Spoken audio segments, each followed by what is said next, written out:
Good morning. Having entreated Brewster to come and talk to us, I have the opportunity and the privilege to introduce him for this morning's plenary keynote session. Brewster is a passionate advocate for public internet access and a successful entrepreneur. He spent his career on a singular focus, which is providing universal access to all knowledge.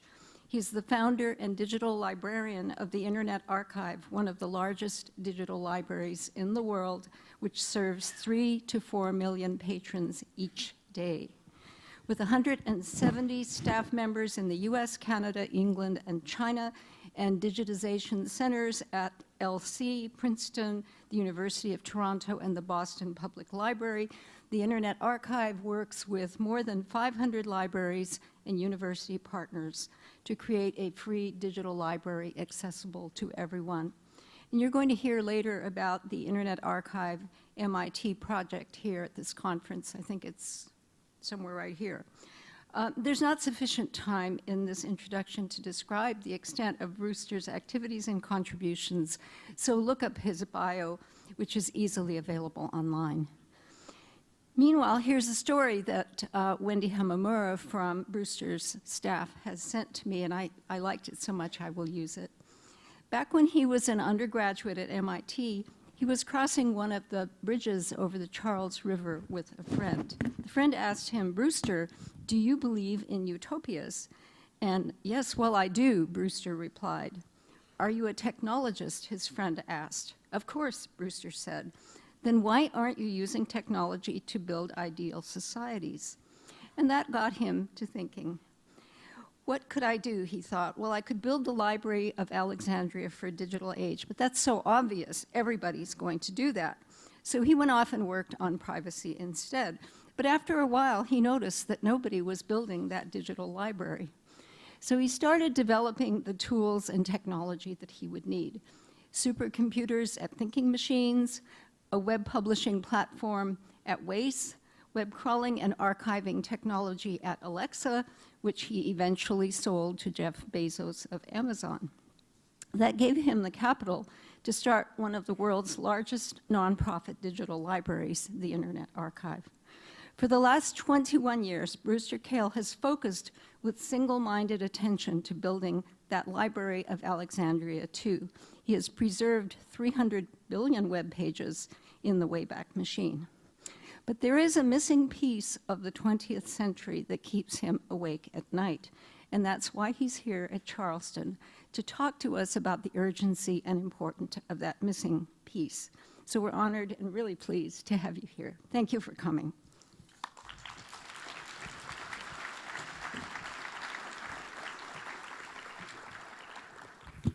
Thank you, Anne. And actually, the way I think of it is we're going to have to build this darn thing together. The idea of going and having a guy stand up here saying, "I'm going to go and deliver the Library of Alexandria version 2, is just not the way that this works. We're going to have to pull together. And I think we've got a solution to one of the things that has really been a problem, and trying to figure out, how do we get there? How do we have a complete library of everything when there are costs, when there are legal issues, when there are roles and responsibilities, and how do we make it so that there are lots of winners? At the end of the day, we want lots of libraries, we want lots of publishers, we want many, many more authors, and everyone a reader. If we do our jobs right, we'll get that kind of solution. What I would like to talk about today is how we can all become open libraries. What's the method of doing that? And I'll try to define that, and steps that we can take. First, a little bit about who the Internet Archive is.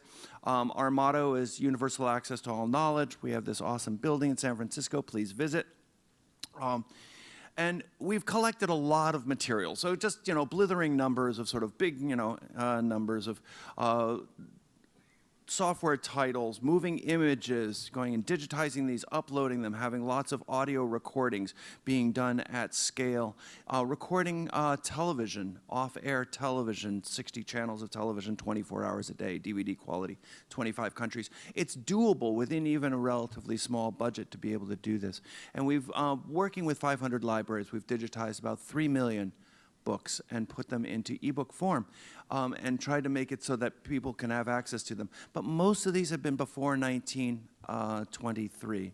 We're probably best known for archiving the World Wide Web. It's big, and it's very popular. It's become a very important resource for many, for personal use, for institutional use. Even people are finding that as administrations change in the United States and elsewhere, things go up and down, or whole newspapers blink offline.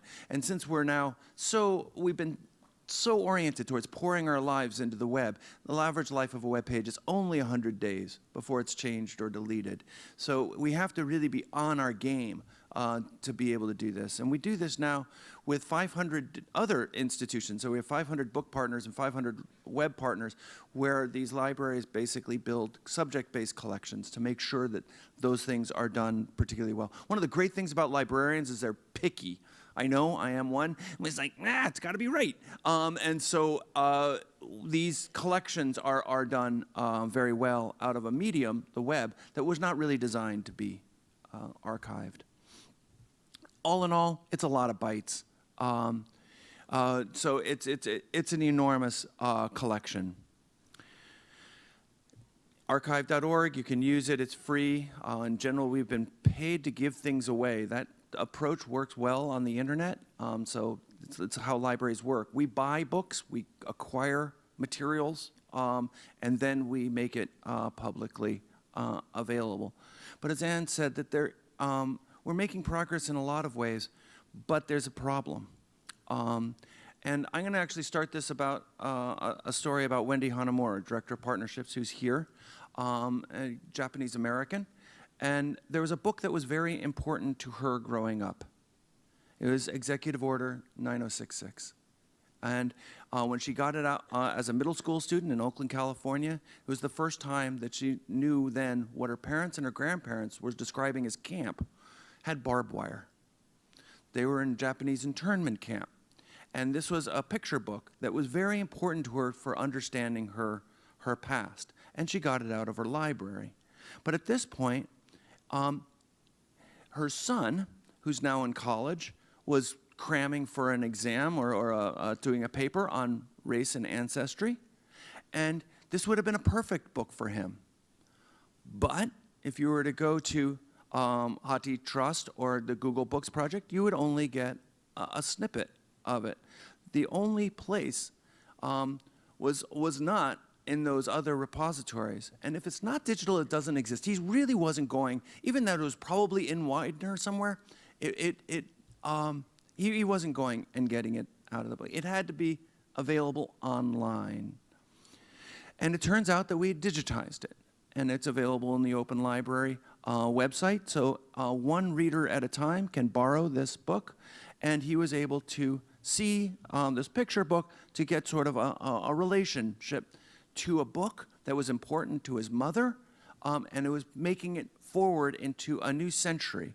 So the lessons of the last century were making it forward. So I'd say that was a good story. But we're surrounded by bad stories. This is the Internet Archive's book collection by publication date.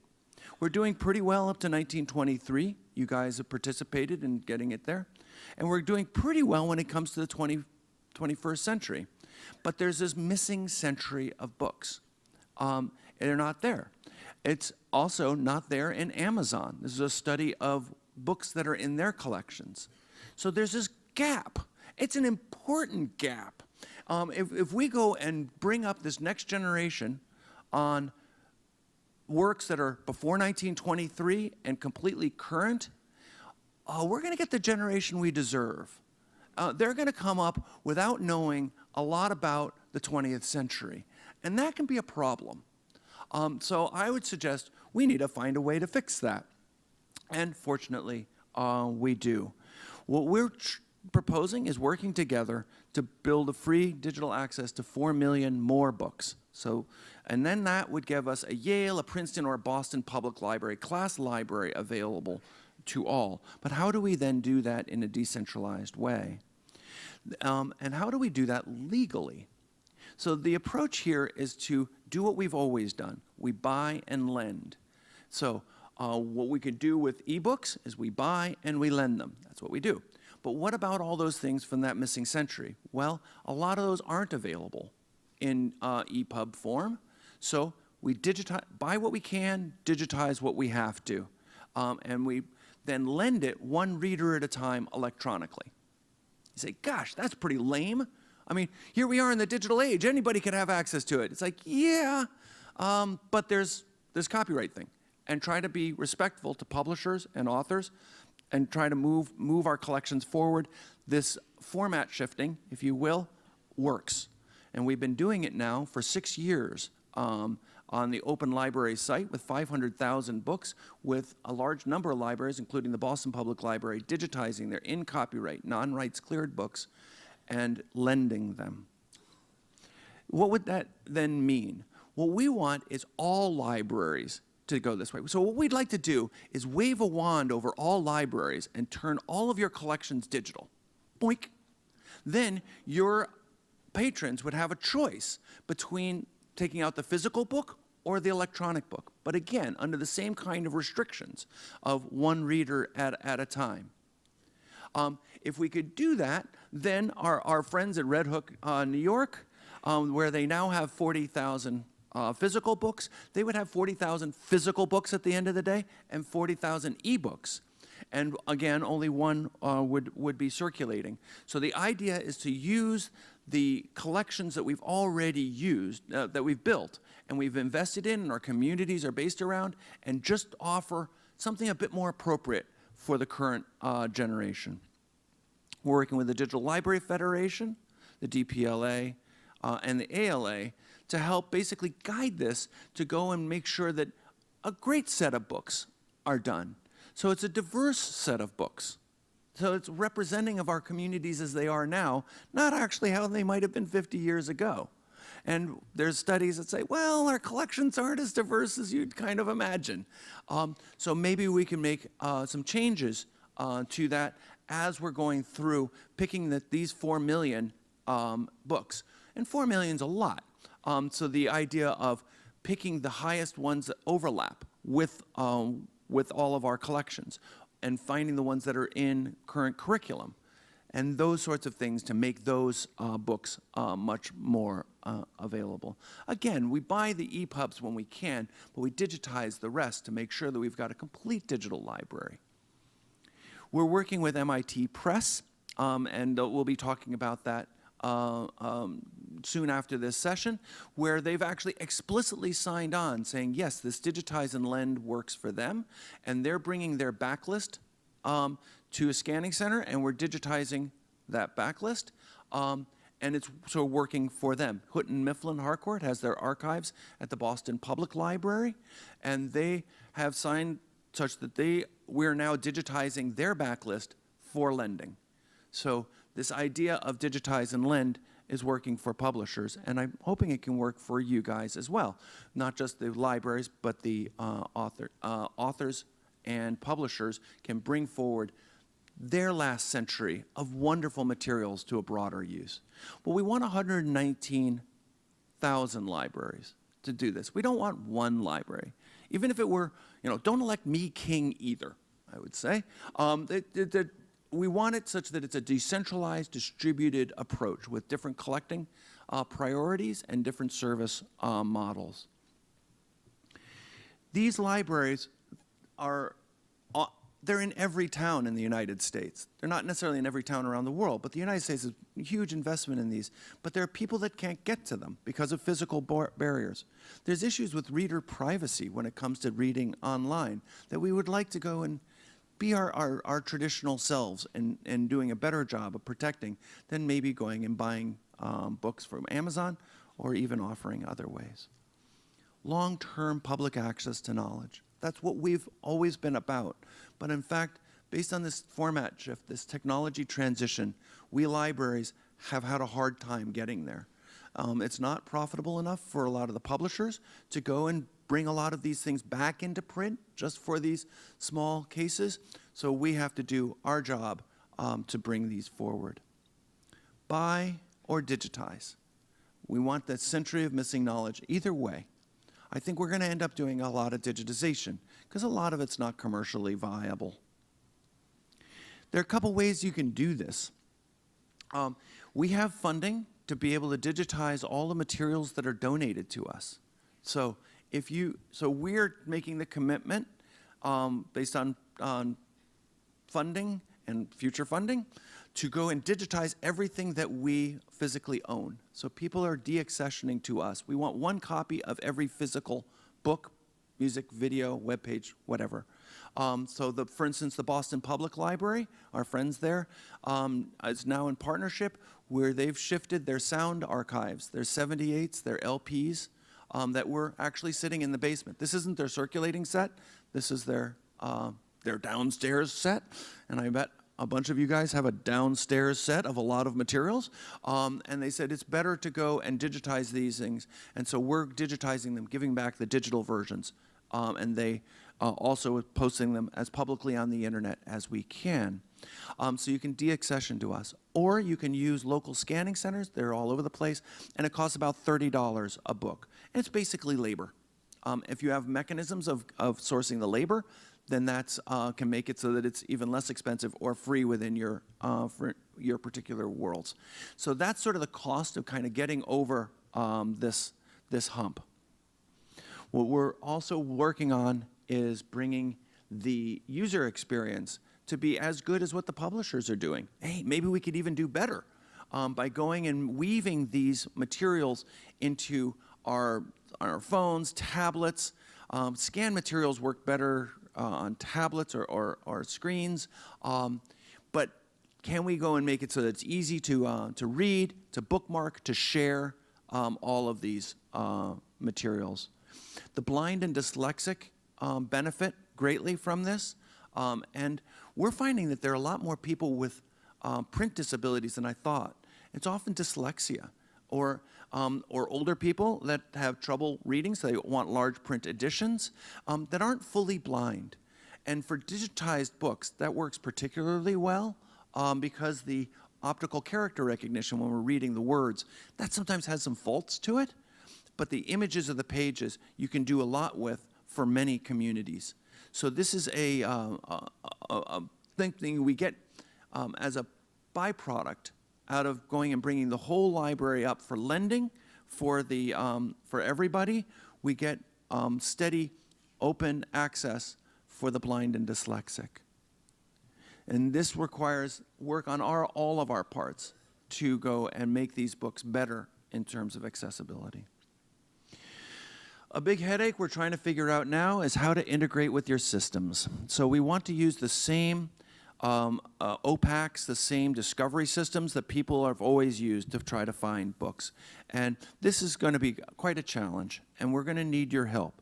So people come to your OPACs to go and find books. Let's have them help them find these books as well. We also want to weave it into the web itself so that people that are using Google that want to find a fact on Japanese internment would find that book. That if you're in a Wikipedia article, we want to turn all of the footnotes in Wikipedia blue. Wouldn't it be great? You just go down and it turns blue, so it turns into a link. So you go and click on it, and you open to the right page of the right book. That would be really dragging you in and into the library. We can build this. We also want to make it so that all journalists going forward can go and reference these materials and not just get whatever's on Wikipedia or some news site of questionable origin. That if we're going to be talking about the history of healthcare, let's talk about the history of healthcare with the best we have to offer. We have it in our libraries. Let's see if we can get it to those that are looking for answers out there. It also makes dollars and cents reasons to do this. There's a study that says it costs $20 to get a book back from off-site storage. $20 and about 24 hours. Wouldn't that be great if that were instantaneous? Interlibrary loan, a study said it's about $35 a book, or a total of $300 million a year, mostly going to UPS, shifting books around. What if those interlibrary loan requests, or a lot of them, were done electronically? We'd have happier patrons, it would be instantaneous, and that $300 million might be better used for something else, for acquiring better books, by paying for the digitization, whatever it is. So there is money in dollars and cents to do this. The openlibrary.org website, I urge you to try it out. Try borrowing a book. See how it works. And critique us. Be a little picky. It's like, hey, that didn't work quite right. We want to respond, and we want this to be a community project to get going. We want your OPACs to have little ebook buttons next to every one of your books. This is the, we did this with the Mechanics Institute Library, a charming little library, and we're trying it out with some of the larger libraries so that there's a flag that says, hey, this is now available. Do you want it for free? Borrow from Open Library. Check out an awesome book like this from Mayflower Ancestors from the Boston Public Library. If it's already been checked out, then you have to go and get on a wait list, and it'll email you when it comes back. So that's the general idea. So who would benefit out of turning all of our libraries into open libraries?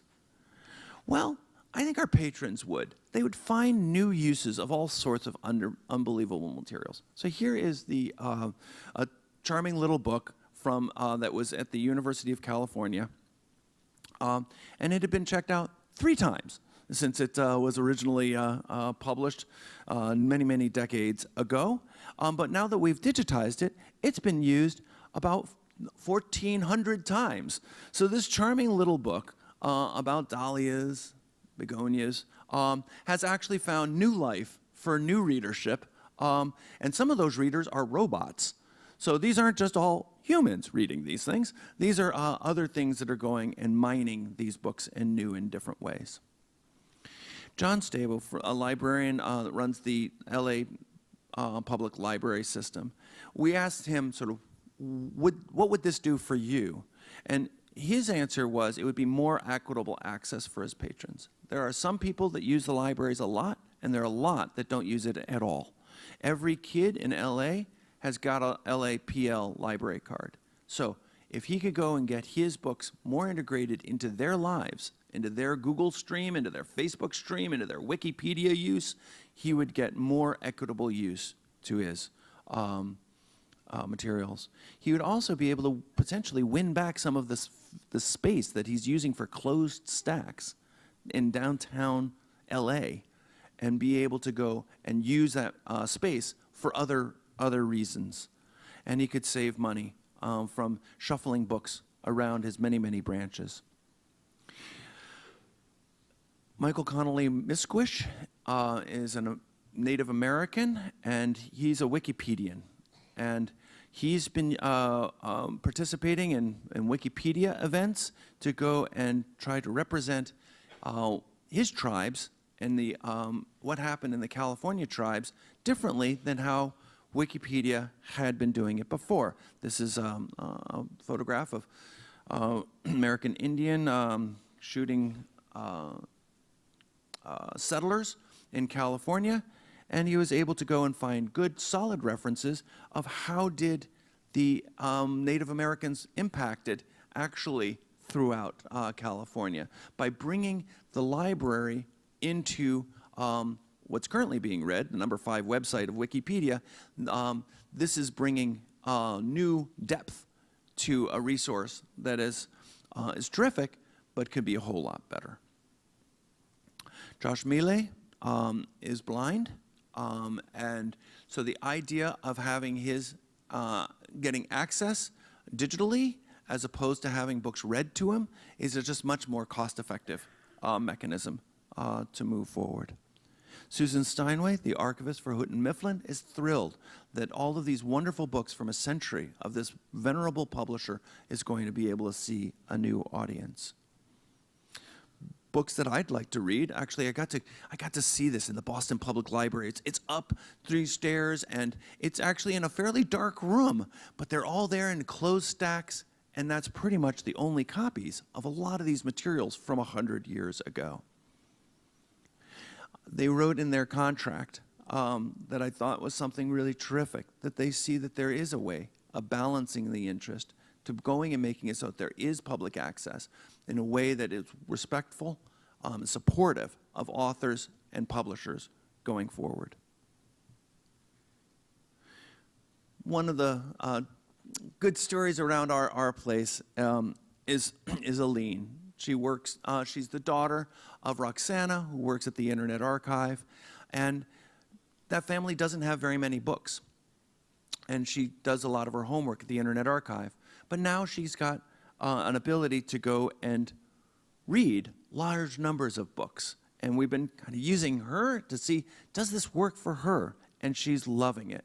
So now she has access to tens of thousands, hundreds of thousands of books that she wouldn't have had in other ways.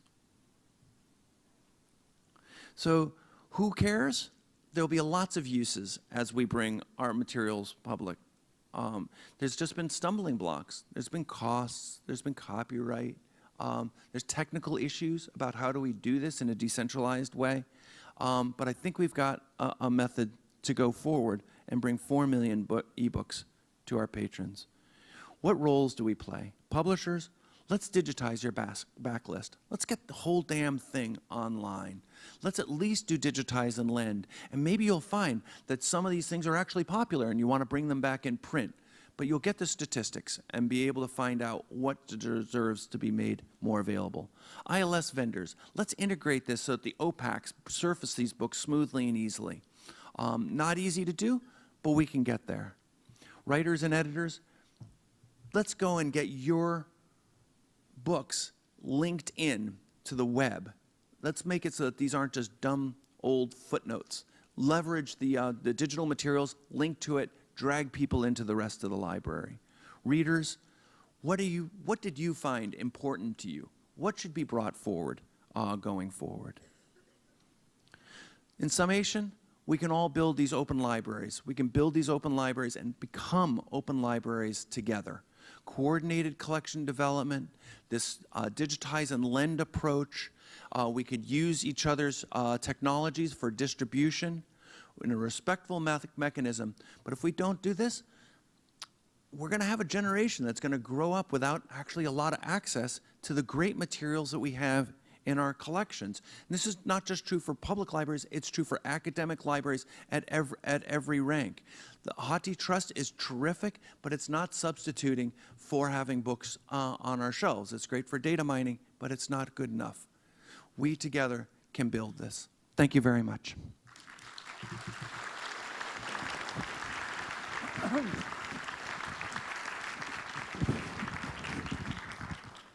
Is this on? Yes. Thank you very much. Bruce, it's wonderful to see you in action because I've never seen you before, so it's wonderful. So I think Anne may have a question. Here, I can have it back. Okay, so Anne might well have a question for you. If not, I have one. Do you? No. Okay, well, I'll ask a question. I'm, as you can tell, not a US person. I'm still a European, but that may be for a relatively short time, unfortunately. We all have our problems. This is a very US-centered operation, it seems to me. Or at least it may not be, but it'd be very good if you found ways of extending to other parts of the world. So, because it's good for the US as well as the other parts of the world. What are you doing? I'm sure you are doing something, knowing you. So the Open Library Project that's been going on now with 500,000 books is available to anybody anywhere in the world. Different libraries are going to make their own decisions based on their own characteristics as to what they do going forward. We would like to make it possible for all libraries to go and lend digital versions of their physical materials, but under their own idea of what's allowed. So the biggest work in this has been with a set of lawyers in the United States. Then they are finding that it's a fair use to go and digitize and lend. The Hathi Trust case showed that the act of digitization is fair, that the going and doing non-consumptive use, data mining, is all fair. And then there's this sort of format shifting. We're finding United States lawyers are saying fine. In Canada, they're saying, yeah, fits within what they're doing as well. And I think we'll find a lot of other people kind of coming up with their own ideas of what's okay. What I'm trying not to do in all of this is to try to say, well, Brewster won't allow us to do that. That's not the right way to think about it. I'd say it's, what does our customs, our laws, our structures within our place make sense? So if you're in a university, it might be you keep it on campus, or it's just a reading room, or you get going at something. Or usually the first step is the blind and dyslexic. That's good to go almost everywhere. So take a step and start moving forward and finding out, is it a problem? I think we've suffered from the hypothetical disease. And it's just, oh my God, something is going to happen and it's a problem. Well, maybe not. The Internet Archive has been around for 20 years. It's all working. And libraries are full of copyrighted materials. That's what they are, is full of copyrighted materials. And the idea that we're going to define a digital library as just things that are out of copyright or things that have been currently licensed is going to leave most of our materials out of the digital library. And that's not good enough. And frankly, people are all for it. So as long as we don't collide too much with the commercial interests, that tends to be the good guiding line. So let's see if we can get there together, and let's get there internationally. Brewster, Judy Luther, thank you so much for a wonderful talk. Very inspiring and empowering, showing us a path forward. My question has to do with working with Orphan Works. I mean, I see huge potential here, and I like what you're saying about finding opportunities for ADA compliance and starting to do what we can, where we can. But in your talk, you didn't mention it, and I'm thinking that's a huge gap in the literature. Those years that you showed are parents' generation. I mean, that is the greatest generation, the Depression, World War II. That's what's missing in that literature. So people should be motivated by what's missing in terms of accessibility and has just dropped away because of the way the copyright laws have changed and the commercial interests have been served. And I like the fact that you're saying we need to be respectful of those. So do you have any ideas about how we might approach where there are these concerns about Orphan Works as well? So Orphan Works are definitely in that chasm, but they're only a part of that chasm. We have to do the whole chasm. So we can't stop with Orphan Works. I mean, there are some things. There's Section 108H in the United States that helps. There's Orphan Works that helps. I think we should just do it all. And I'm old enough that when CDs were coming out and I had my whole LP collection, there was this question, am I going to go and buy the CD version, or am I going to digitize, am I going to make a cassette out of my LP? I'm showing my age. And for me, it was a decision of sort of, well, mostly I just made cassettes, but they weren't as good as the CDs. Some things, Dark Side of the Moon. Okay, I'm going to go and buy the CD version. I think of that kind of what EPUBs are to digitized books. That the EPUBs that come from publishers are better. They're just better.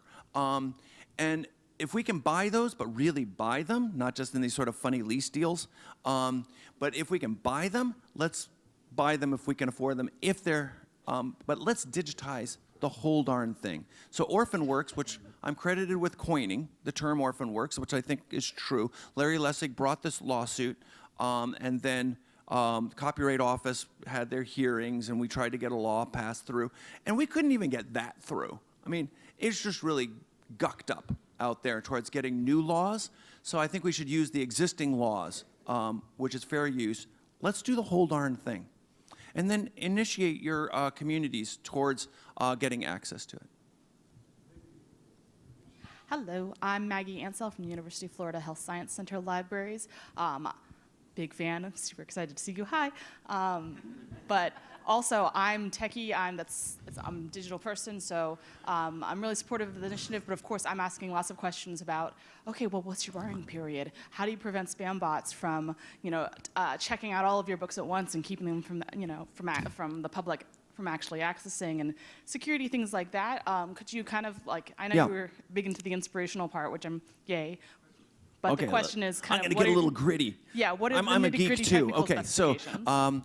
we use the same protections on the digitized books as publishers use for their digital books.